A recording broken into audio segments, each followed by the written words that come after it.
In this episode, you will hear about hidden ways society shapes your consciousness, your reality, and how to awaken from the programming and reclaim your inner sovereignty.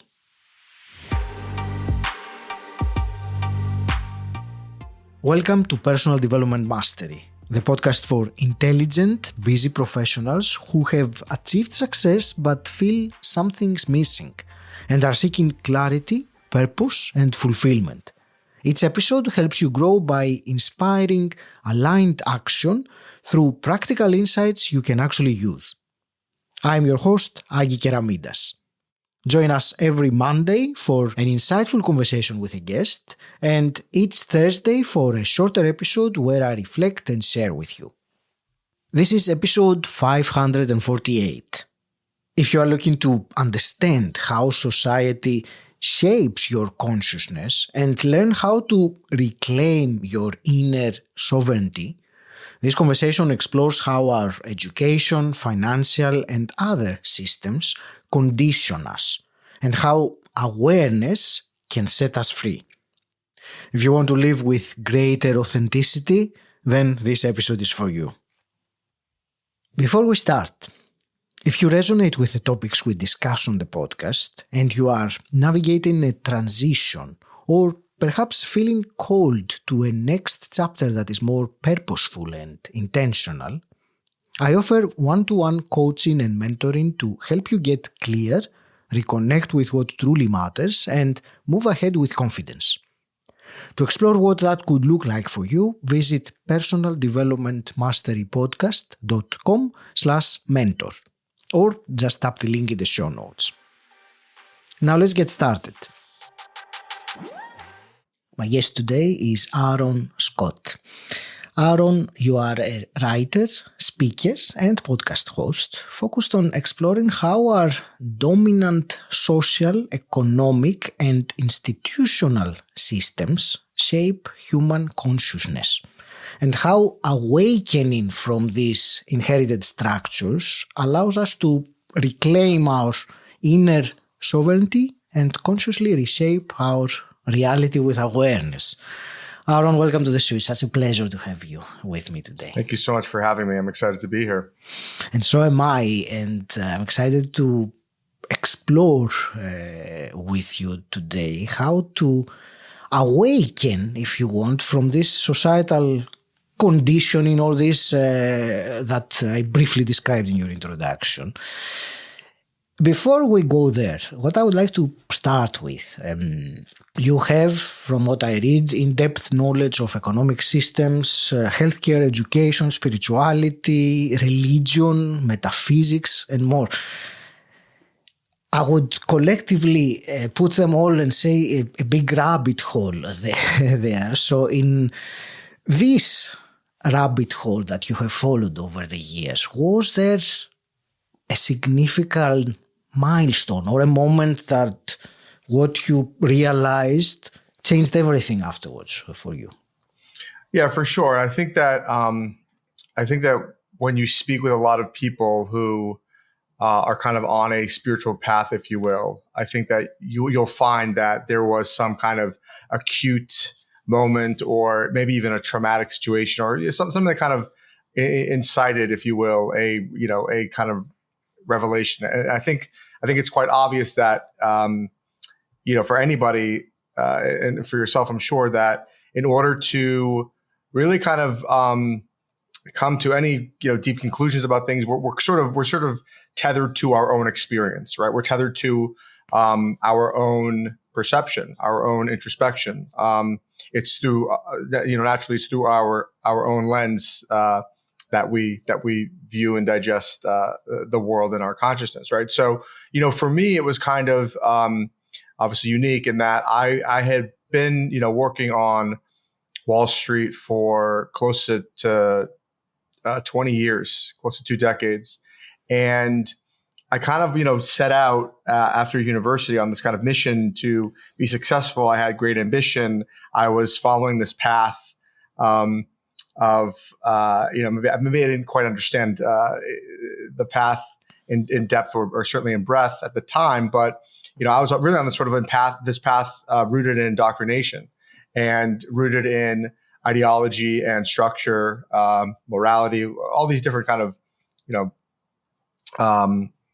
zinger words. But I was, kind of propelled on this path, and I kind of knew at the time, and as I was kind of going through my career, that I would have to sort of sever a part of myself to accommodate, if you will, this path, these desires, this ambition, and to succeed, quote unquote, succeed in this professional capacity, right? So, but again, as I kind of went through my life, I experienced kind of like a chipping away, if you will, of my constitution, of my true self. And I kind of woke up, like I'd say like 2 years ago or so, and I kind of like didn't recognize myself. And my personal relationships had, withered or decayed. I wasn't spending time,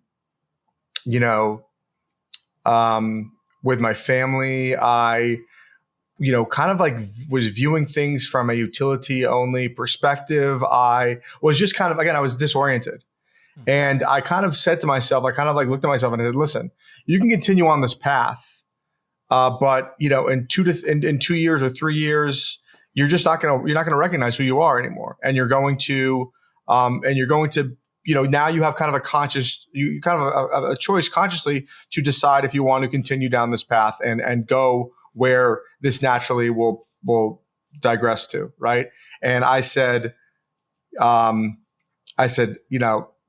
time to change. It's time to kind of stop and understand what the heck happened. Right. How I got here and grow, because I wasn't growing. Maybe my bank account was growing, but I wasn't growing personally.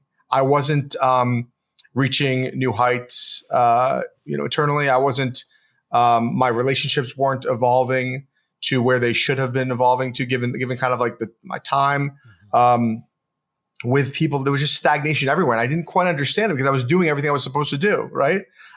So I kind of had this moment. And again, I kind of took a leap into the unknown, and I said, I want to, take my accumulation of years of experience, of knowledge. I was a philosophy and economic theory major. So I was always anchored in kind of a deep desire to understand the intricacies of really the bedrock of society, if you will, right? Of academia, what have you. So, and I decided to kind of take that leap. So that's this is kind of the, the amalgamation of this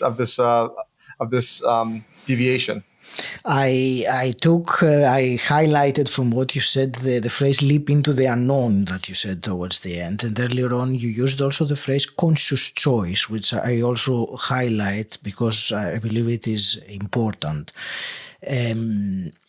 There was something that you said, and I want to connect that with our topic today. You used the phrase that the life, or it is tethered to our experience. I think that's how you said. So our perception of, I call it life, the reality, whatever we perceive around us. And you say that the systems that we live in are designed to shape our perception of truth or reality. Can you share with us, so that perhaps someone listening can start to understand straight away, some of the most powerful ways that this happens, that these systems influence how people see themselves, how people see reality?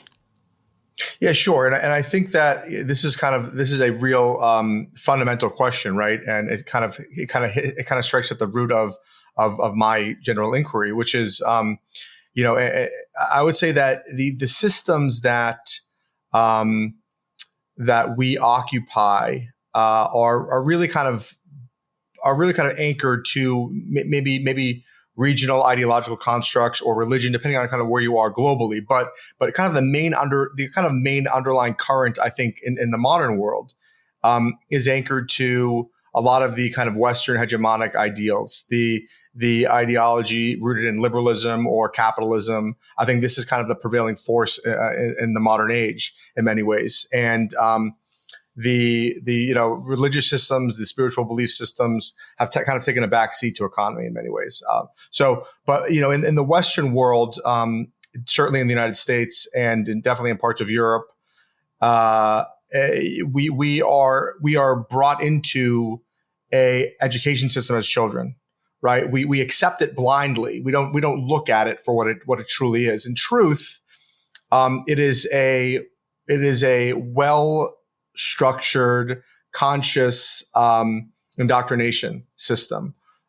We in the States use what's called the Prussian model, which there is a long documented history of what that is, but it was adopted by industrial capitalists at the turn of the 20th century, guys like Rockefeller, Carnegie, and it was done so to create and sculpt docile workers who would be able to follow orders, who would be focused on performance, who would be focused on achievement. And we see this manifest through classrooms that children's curiosity is curbed, where they are boxed into seats for 7 hours a day at very young ages, where they're taught to digest information and regurgitate it. And depending on how well that is regurgitated, you are given gold stars or grades. You are taught to bend to authority, where you look up to an authority figure who dictates to you. There is no iterative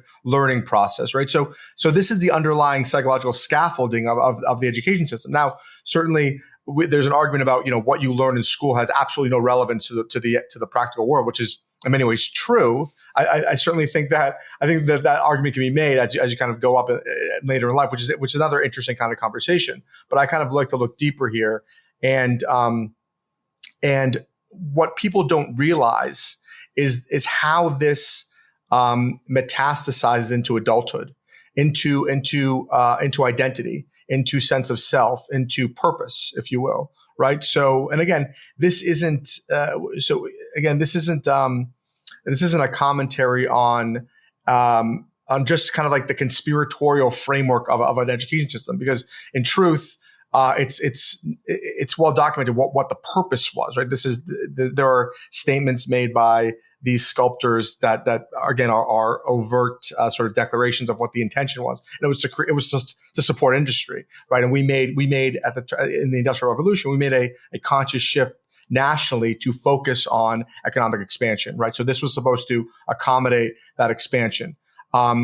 This is about grown-ups who are standing at the apex of success and on top of a mountain, holding the keys to 3 homes and 2 cars and 6 pairs of Gucci loafers, or whatever measure of success that they've declared to be, that they've sanctified, right? And to say to them, this is not of your own sort of autonomous thought. This isn't some, revelatory experience that you've harnessed by, through your deep intuition. This is a sculpted framework that you've adopted unconsciously, and that you have unwittingly decided to be the path in life, but haven't fully been the one making that decision the whole time. And so it's about exposing to people what the true kind of foundational scaffolding of consciousness, of identity, of sense of self, of purpose. And you find that really, really kind of an acute level with the education system, because it's also such a powerful force. I mean, think about it. You're in the States, you're in school from kindergarten through, for 13 years of your life, right? I mean, this is a massive portion of your time. It's also, these are your formative years. So, and very quickly, I've been talking a lot, but what this exercise does is that when you are able to peel back the layers of this onion, when you're able to look deeper, it brings back sovereignty. It is a hugely empowering process, because you recognize that you are not the fruits of your labor. You are not the utility that you offer. You are not the performance. We perform all day long to accumulate. There's many sort of different tangents we can go on to discuss this, but I kind of at an extremely deep level, on an extreme metaphysical level, we can look and see that we aren't even our emotions or our thoughts. We experience them. But again, it's about reclaiming identity. It's about reclaiming sense of self. And when you can do that, when you can detach, when you can disidentify, right? This is the core, in my opinion, of unleashing consciousness, of bringing yourself back to truth, to source, to divinity, to the true nature of the human experience. And if you can do that, you open up a whole new reality. You unshackle yourself in many ways from the burdens that you've inherited. So anyway, that was a lot, but that's kind of I think a very strong example of one of these sort of societal structures or systems that literally sculpt and create consciousness. It certainly does, and I'm glad that you started with the system of education, because everyone or most people go through that process. And there was something that you said that I believe it's important. I will repeat it, with my own words, was that when you start realizing that you have been conditioned or programmed in a way, or you use the word indoctrinated. When you start realizing that, it is empowering. You start to regain your sovereignty. I think that's how you said it. And I think that's a great, first step to question these things rather than accept them for a fact. This is a very good, way to understand how a huge institution like education changes or shapes better our perception of reality. And I want to hear about another one, which sure probably is shaping every single person's perception of reality. And you've worked in that field for 20 years, as you said, and that is the financial institution, the financial system, in which we all, certainly someone listening to this podcast, operates in that. So I would really like to hear your insights about how that particular institution has shaped our perception of reality. And perhaps we can go deeper into that and see whether there's something that we can do about it.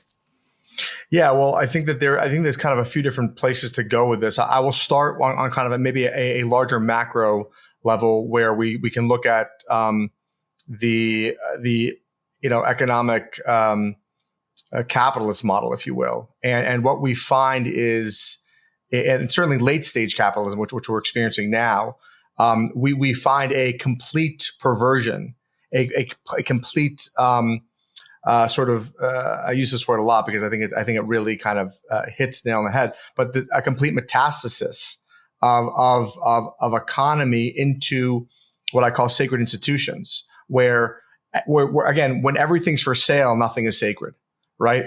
Where we are, where everything is about profit, nothing has meaning, right? So, and I kind of quick kind of colloquial that I use a lot is, we are flooded with information, but we're starving for meaning. I mean, this is a separate discussion, but in any event, if you look at how capitalism and this kind of glorification of money, and again, we can kind of pushes into this construct of utility and performance and things of that nature. But, we have a medical system, healthcare system in the States, certainly it operates globally, where, where these institutions are supposed to care about, curing disease. Instead, we care about treating symptoms, right? The focus is on profit for the pharmaceutical companies, profit for the institutions. The FDA is hugely corrupt. They're just massive examples of, artificial flavorings be allowed to persist into food because it's the best interest of the of the food corporation or of the food company. It's cheaper for them. There's less oversight. Aaron, I will interject now, because rather than going into, the healthcare or going to different systems altogether, I would like perhaps to direct more specifically with, the financial institution. Sure. More the way that we perceive things rather than, how that limits our own perception or perhaps restricts us from regaining or disidentifying, as you were saying, keeps us locked. Sure. Well, I think that first of all, I think that the interestingly enough, no one is sort of taught economic or financial literacy ever, unless you really focus on it either professionally or in university, and that's not by accident. I will also say that the nature of the financial services arena, from a capital markets or from a bureaucratic vantage point, things are not as complicated as they seem. It's really just it's really kind of like the most acute example of special interest getting whatever they want, right? And this is really kind of backed by the underpinning of really the global financial system, which are central banks. And central banks historically, especially in the States, they were the biggest kind of, you weren't even allowed to say the word because they were just these toxic, parasitic kind of entities that preyed on people and kind of really allowed power structure to persist and really rule over people. And people don't kind of realize that these whole ideas of kind of like modern day slavery. I mean, this is kind of the architecture of central banking and of kind of the financial system model. And what happens is we create a kind of like illusory idea of value, really. If you look at fiat currency in the States, the US dollar has no value. It's kind of declared on the actual note itself. It says, promissory note. It's a debt instrument, right? So, and we print money to push again policy. We print money to support institutions or corporations or other kind of special interests who have assets, who are dependent upon certain inflationary and deflationary kind of policy decisions. These are not for the benefit of humanity, of human beings at large. We superficially inflate or again deflate the currency based on these special interests, right? So in truth, the way that the actual monetary supply works is the monetary supply is basically the decision making is pegged to the individuals who hold assets, who hold equity, whose interests again are served by those decision making processes. And guess what? The people who end up holding the bag are those without assets, without equity, who are on wage, who are serving wage labor, who don't have the ability to kind of like ride the coattail of what these policy decisions really dictate, right? So this is the ecosystem that we've created. This is the engine of our quote unquote expansion. We have, I think globally, what is there like 300 plus trillion in global debt. I mean, what does that even mean? There's abundance everywhere. Everything we need is prevalent all over the globe. So what does this mean? 300 trillion debt. Who do we owe it to, and why do we owe it? And what are the repercussions of not paying this back? I mean, it's again. So we've created these sort of like, I call them synthetic constructs that we hold to be sort of divine and that we sanctify. And I talk about this in my book. I talk about this sort of synthetic construct that we've overlaid into society, into the world, to allow it to operate, efficiently. But what it has done is it has really kind of suppressed life. It has suppressed the life force. It has detached us from our true reality, right? financial services and the financial structure of society is no different. Thank you for this explanation. I highlighted there the illusionary sense of value that we have. And I think I will leave that to everyone's own interpretation, what that might mean for them. Aaron, I wanted to bring us to something more practical or more actionable now. So for someone listening who understands or is beginning to understand with this conversation more and realizes that, there is a system that in a way we are trapped inside or they are trapped inside.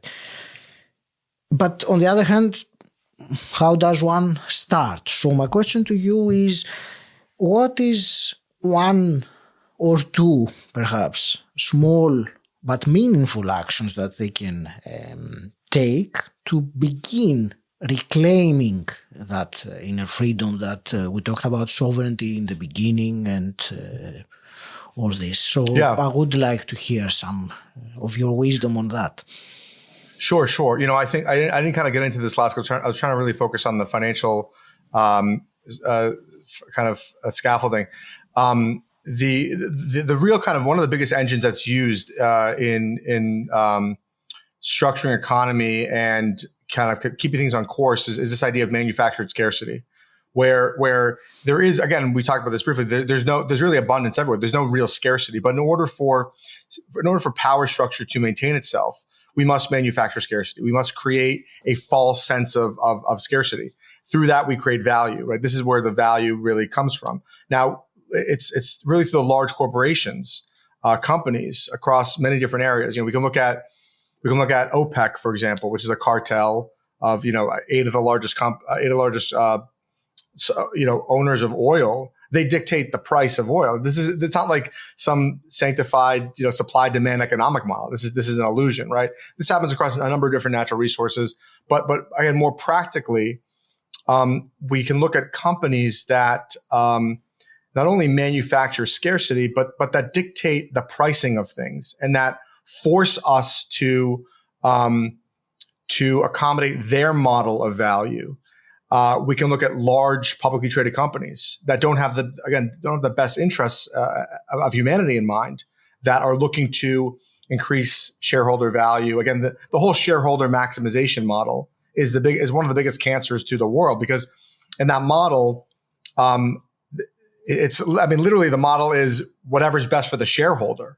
So you might have to, at an extreme level, you might have to kill, tens of thousands of people, but if it's best for the shareholder, then that's what the right course of action is. And again, when you're operating in economic systems, you have to kind of peg things to money. And for me, the best way to kind of regain sovereignty, to empower yourself, is to speak with your wallet, right? It's to recognize with awareness the operating system of a lot of these companies, whether they're utilizing sweatshops in Bangladesh, whether they're poisoning the food supply, and making a conscious decision to say, I will not support these companies because their structure, their operating system does not align with my values, with my ideology. And if it means that I can't buy, I can only buy 2 t-shirts instead of 4 t-shirts. Well, is that a trade that I'm willing to make? Right. And I think most people, if they understood on the level that I do, certainly maybe they might have a few sleepless nights first, but eventually, they would say to themselves, this is a trade, this is a sacrifice I'm willing to make. I don't want to live in a world where this is supported, where this is an okay way to structure economy.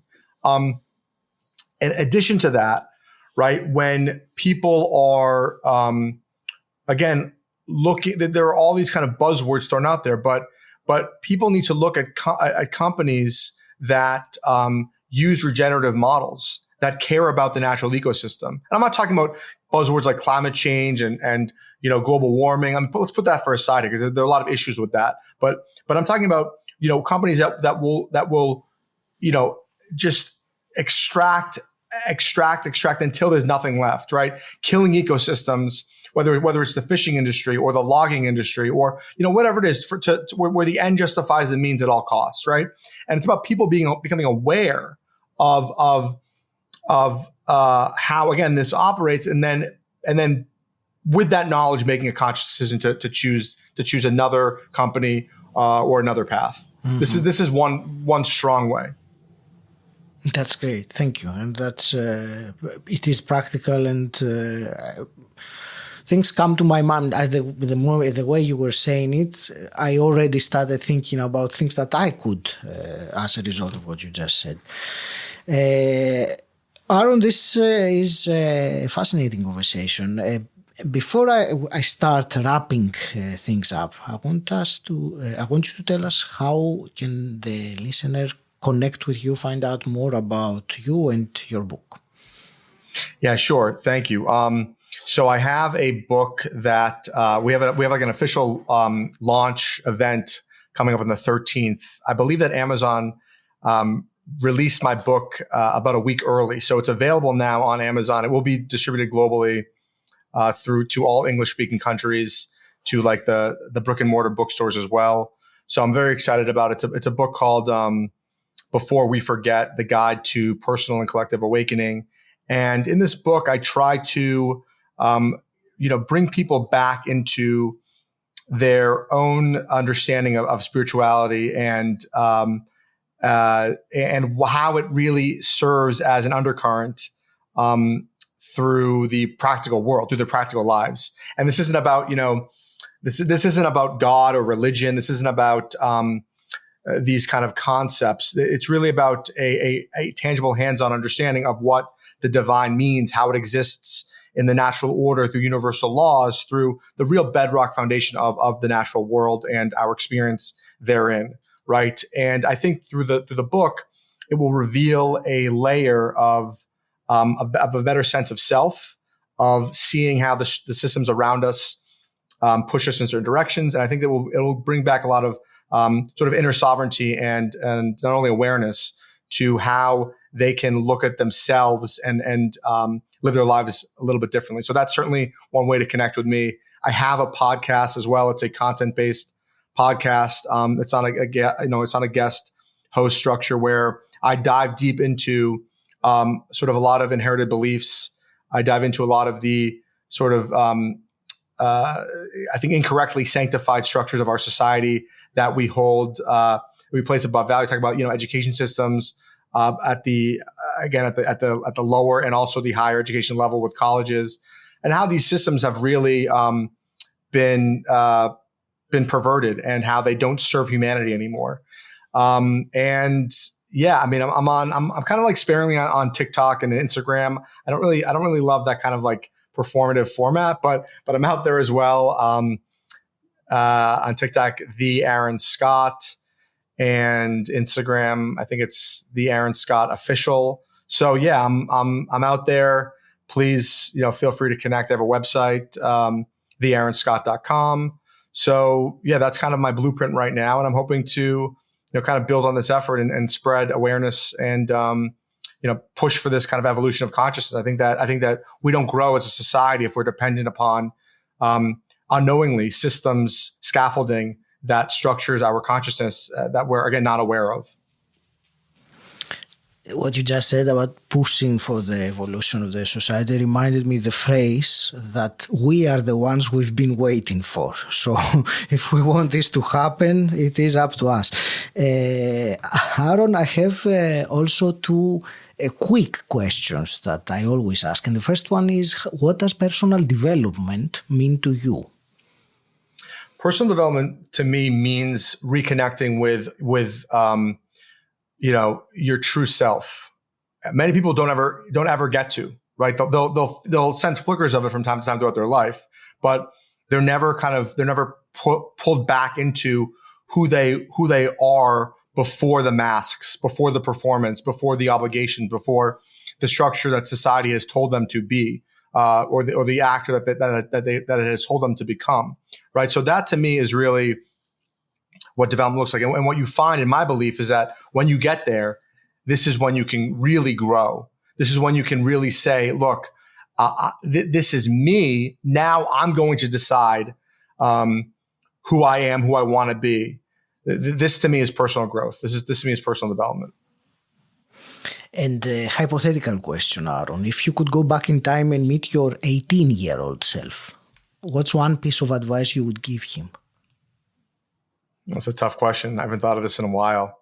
I would say there's so many things I would say to him, but I would say primarily, give yourself a break.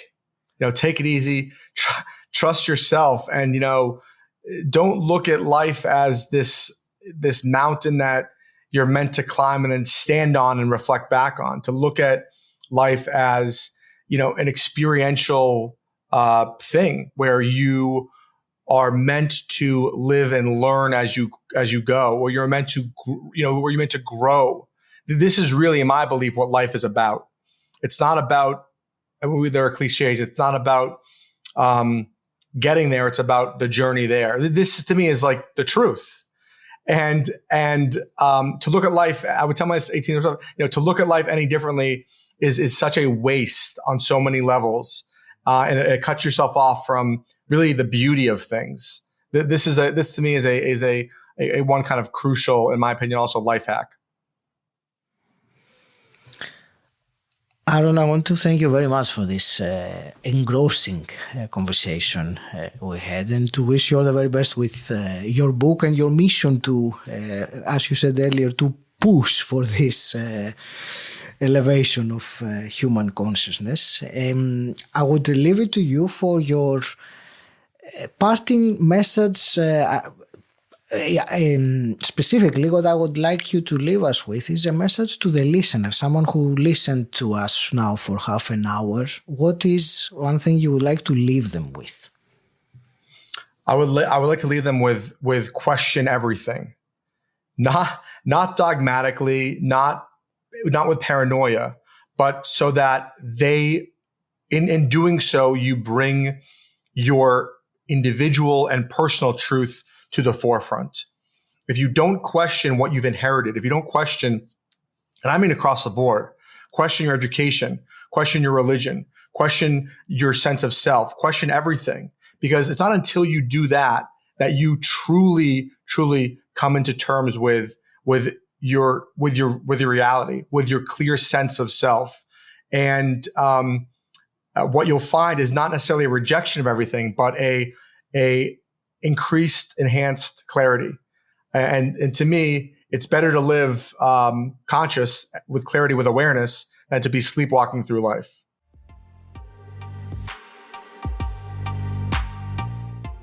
Thank you for listening to this conversation with Aaron Scott. I hope it has given you a fresh perspective on how to awaken from societal conditioning and reconnect with your true self. If this conversation inspired you or gave you something meaningful, consider supporting the show. It's like buying me a coffee in return for the value you received. Visit personaldevelopmentmasterypodcast.com/support or just tap the link in the episode description. Until next time, stand out, don't fit in,